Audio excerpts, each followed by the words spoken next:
السلام عليكم ورحمة الله وبركاته، ازيكم عاملين ايه؟ يا رب تكونوا دايما بأحسن حال. النهاردة ان شاء الله هنعمل السمسمية والحمصية والسودانية. هنعملهم بطريقة سهلة وبسيطة، وده شكل الطبق بتاعنا النهائي. طريقتهم بتبقى سهلة جدا، ما فيهاش اي تعقيدات.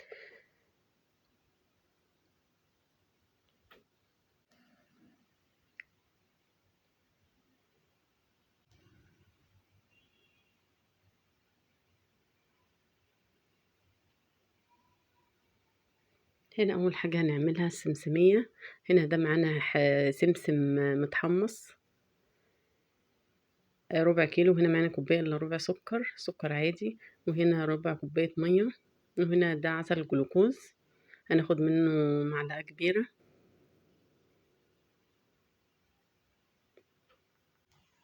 هنا دي معانا طاسة، هحط فيها السكر اللي هي كوباية الا ربع سكر مع ربع كوباية مية، وهنحط عليهم معلقة كبيرة عسل جلوكوز.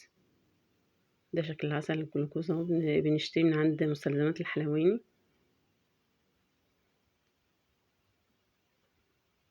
بناخده على النار وبيبقى يعني النار بتاعتنا بتكون متوسطة، ونحط الطاسة على النار، وزي ما انتم شايفين كده بقلبها عشان اعرف بقى القوام المظبوط اللي انا عايزاه. باخد نقطة كده من الطاسة، واحطها في طبق يكون فيه مية من الحنفية عادية، وبشوف بقى واشوف بقى هو ده القوام المطلوب للسكر بتاعي او لا. لو بيشد معايا كده زي ما انتم شايفين، يبقى كده لسه ما اتظبطش معايا السكر. بسيبه على النار تاني شوية، وفي الوقت ده بكون مولعة فرن البوتاجاز وحاطة فيه الصينية اللي فيها السمسم. يعني مش حطاها تتحمص ولا حاجة، انا حطاها بس مجرد ان هي تسخن شوية في الفرن. عايزاها تكون سخنة وانا اما اجي احطها على الخليط، بس حطاها في الفرن وسايباها. هنا برضو عملت تيست تاني للسكر بتاعي اهو، زي ما انتم شايفين. يعني هو كده خلاص قرب، يعني مجرد بس ما اقلبه تقليبة كمان يبقى كده خلاص. كده خلص معانا السكر بتاع الحمصية السمسمية. السمسم بيكون طالع من الفرن سخن، وبحطه على الخليط بتاعي ده اللي هو السكر والجلوكوز والمية، وبقلبه زي ما انتم شايفين كده. يعني الحاجات دي تبقى محتاجة سرعة، لان عشان ما تنشفش معايا، فبتعامل معاها بسرعة. زي ما انتم شايفين اهوت، بقلبه كله بحيث ان كل السمسم يختلط معايا بخليط السكر اللي انا عاملاه على النار. هنا معايا صينية بكون بدهنها زيت خفيف، وبنزل بخليط السمسم كده زي ما انتم شايفينه. بنزله كله في قلب الصينية اللي انا دهناها زيت. يعني انا بحاول بقدر الامكان اتعامل مع الخليط وهو سخن، عشان ما بيبرد معايا بينشف، مش هعرف افرده ولا اعرف اتعامل معاه. بتعامل معاه بسرعة. معايا دي نشابة صغيرة كده، بدهنها زيت وافرد بيها الخليط كده. بفرده بقى، بحاول بقدر الامكان اخليه كله سمك واحد، واظبطه معايا في الفرد كده.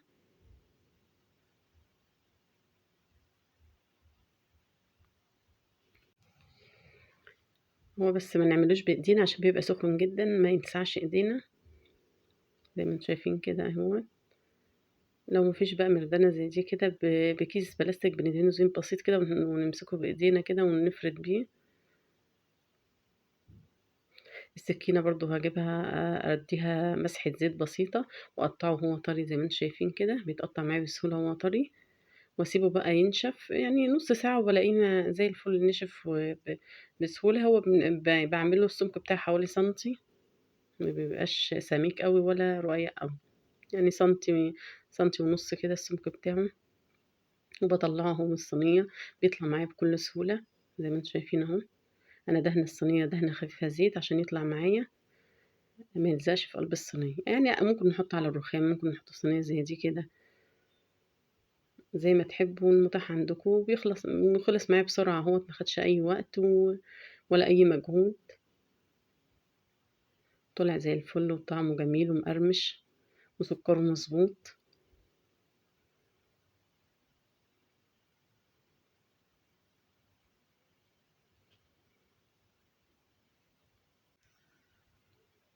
هنا دي السمسمية بتاعتنا اهيت، شكلها جميل وطعمها أجمل. جربوها بالطريقة دي. يعني شايفين بتتكسر معايا بكل سهولة ازاي، بتتفقش كده وانا بكسرها. تاني حاجة بقى هنعمل السودانية. ده برضو 1/4 كيلو سوداني. هنا برضو معايا كوباية إلا ربع سكر، نفس المقادير، على ال1/4 كيلو كوباية إلا ربع سكر، ربع كوباية مية، معلقة كبيرة عسل جلوكوز، وبحطه على النار لحد ما ياخد القوام ده. زي ما اقول لكم بنعمل اختبار ليه بطبق المية، ونحط منه نقطة عليه كده نشوفها، لو كسرت معايا يبقى كده خلاص مظبوطة. نشيله من على النار بقى، بنشيله من على النار. وبعد كده السوداني برضو انا حاطاه في الفرن يسخن. يعني السوداني والسمسم حطيتهم في الفرن يكون دافي، وانا بحطه على الخليط السكر. ما احطوش هو يا بارد وخليط السكر دافي يا سخن. يبقى الاتنين ايه، يبقى السوداني او السمسم سخنين، حطهم فرن يا دوب يسخنوا كده، والخليط معايا سخن. وبفرده برضو على الصينية. انا دهنة الصينية برضو زيت زي السمسم بالظبط، عشان ما تلزقش معايا في الصينية.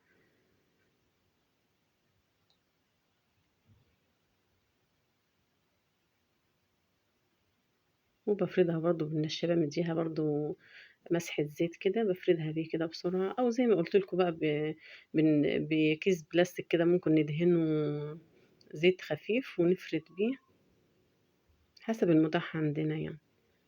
بحاول أسويها بقى بقدر الإمكان، يعني ده أعمال البيت، يعني احنا مش في مصنع ولا حاجة، احنا بنعمله في البيت. يعني مش شرط يعني يطلع الشكل بيبقى مظبوط يعني، زي ما انتم شايفين كده اهوت. بنحاول بقدر الإمكان ان احنا نظبطه، عشان هو مجرد ما ينشف بياخد الشكل بتاعه. بفرده بقى كده وبسويه من جميع الجهات.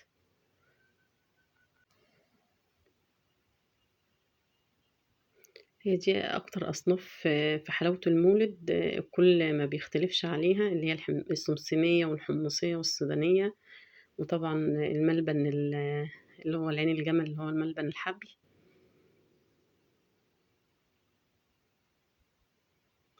بقطعها برضو وهي لسه طرية كده عشان تتقطع معايا.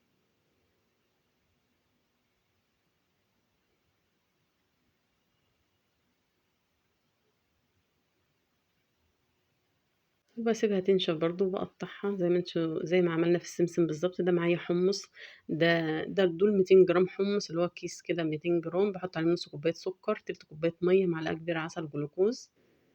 وباحط برضه صينية الحُمُّص دي في الفرن، باحطها تسخن في الفرن. هنا معانا دي حلة باحط فيها نُص كوباية السكر، تِلت كوباية المَيّة، معلقة كبيرة عسل جلوكوز.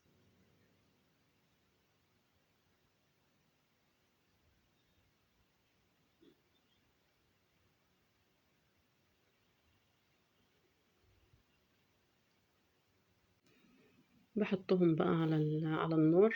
باحط الحلة دي على النار، على نار متوسطة طبعًا، ما بابقاش معلية النار أوي، حاطاها على نار متوسطة وإيدي فيها على طول. وباعمل لها برضه الاختبار زي ما عملنا في الأول في السمسمية. هنا الصينية بادهنها زيت، وبادهن برضه المردانة دي زيت، يعني خفيف كده مش تقيل الدهن.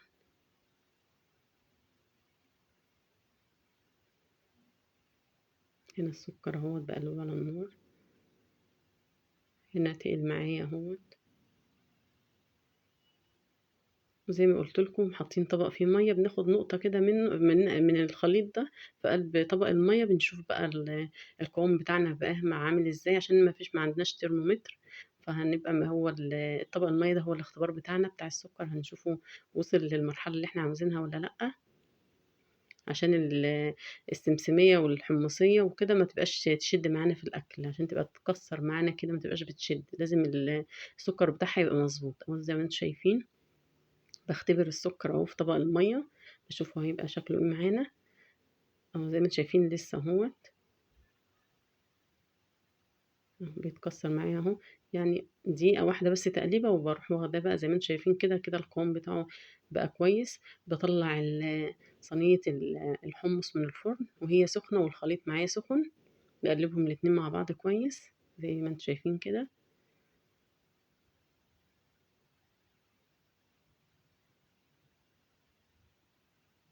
أهم حاجة فيهم لازم أتعامل معاهم وهُم سخنين، يعني وهُم سخنين لازم أفردهم وأقطّعهم وهُم سخنين عشان مجرد ما بينشفوا مش هاعرف أتعامل معاهم خالص.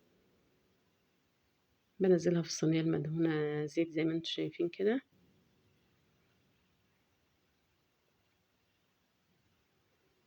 وباقطّعها وهي سخنة كده، والسكينة برضه بادّيها مسحة زيت عشان ما يلزقش فيها وأنا باقطّع.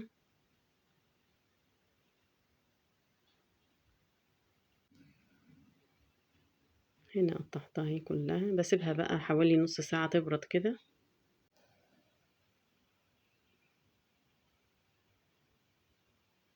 وبتقطّعوها زي ما أنتم عايزين بقى الحجم اللي أنتم عايزين تقطّعوه دي حاجة ترجع لكم.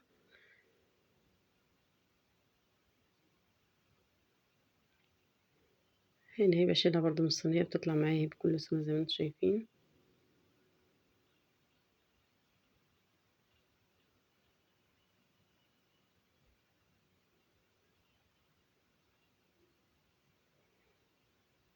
أهم حاجة قوام السكر زي ما أنا قُلت لكم عشان ما تبقاش معايا طرية، أهم حاجة السكر نعمل له الاختبار اللي هو طبق المَيّة ده ونختبر فيه السكر، لمّا يكسّر معايا كده يبقى كده خلاص تمام، نحط عليه السمسمية أو الحمصية أو السودانية، زي ما أنتم شايفين أهي، شايفين بتتكسّر إزاي بكل سهولة، ما هياش طرية ولا حاجة ولا بتشد معايا، وطعمها جميل جدًا والسكر بتاعها مضبوط جدًا. يبقى كده عملنا الحمصية والسمسمية والسودانية بطريقة سهلة وبسيطة، جربوها بالطريقة دي إن شاء الله هيعجبكم وبألف هنا، اللهم صل على سيدنا محمد وعلى آله وصحبه وسلم.